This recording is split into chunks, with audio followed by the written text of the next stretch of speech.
Shalom, shalom, shalom, haleluya, haleluya, pujilah Tuhan. Selamat pagi buat kita semua, sungguh Tuhan kita baik dan teramat baik. Dan dalam kebaikannya sekali lagi Tuhan sudah membangunkan kita kembali di hari ini, Rabu 14 Juni tahun 2023. Percayalah kita pasti akan diberkati hari ini, amin. Baiklah, seperti biasa sebelum kita lebih jauh melakukan semua kegiatan pekerjaan kita hari ini, mari kita landasi hidup kita terlebih dahulu dengan mendengarkan firman Tuhan dari pembacaan Alkitab 1 hari 1 pasal dari bacaan 13 hari bersama kitab 2 Korintus.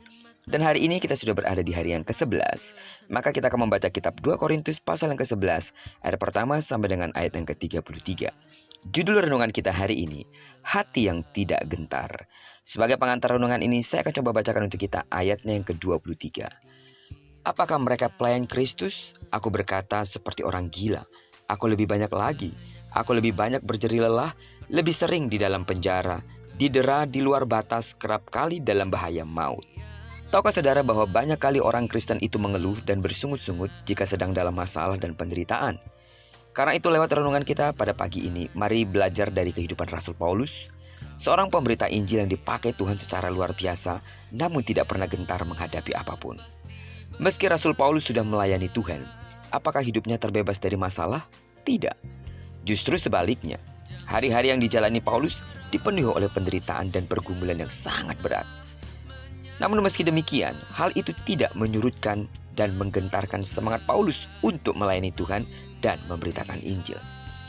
Seburuk apapun keadaannya, Paulus tetap memiliki roh yang menyala-nyala bagi Tuhan. Itu sebabnya dikatakan, aku lebih banyak berjerih lelah, lebih sering di dalam penjara, didera di luar batas, kerap kali dalam bahaya maut, 5 kali aku disesah orang Yahudi, setiap kali 40 kurang 1 pukulan, 3 kali aku didera, 1 kali aku dilempari dengan batu, 3 kali mengalami karam kapal, sehari semalam aku terkatung-katung di tengah laut, katanya. Dalam perjalananku, aku sering diancam bahaya banjir dan bahaya maut dan bahaya penyamun, bahaya dari pihak orang-orang Yahudi dan dari pihak orang-orang bukan Yahudi, bahaya di kota, bahaya di padang gurun, bahaya di tengah laut, dan bahaya dari pihak saudara-saudara palsu. Aku banyak berjerih lelah, katanya, dan bekerja berat. Kerap kali aku tidak tidur, aku lapar dan dahaga. Kerap kali aku berpuasa, kedinginan, dan tanpa pakaian. Yang jadi pertanyaannya, apa yang mendasari Paulus sehingga ia tetap kuat dan mampu bertahan di tengah penderitaan yang begitu berat itu? Dasarnya adalah pengorbanan Kristus di kayu salib.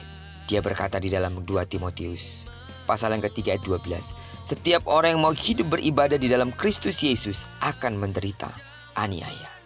Saudara, camkanlah baik-baik bahwa kita hidup di dalam kasih karunia. Namun meski demikian, itu tidak berarti kita akan terbebas dari masalah dan persoalan. Masalah dan persoalan boleh saja tetap menerpa, tapi dalam keadaan buruk sekalipun, kasih karunia Tuhan yang akan menopang dan menolong, sehingga kita mampu melewati segalanya. Amin.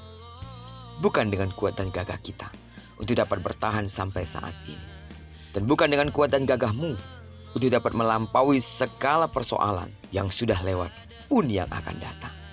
Karena itu, serahkan diri sepenuhnya ke dalam tangan kendali Tuhan. Jika Tuhan yang memegang kendali hidup kita, jangan khawatir, jangan takut.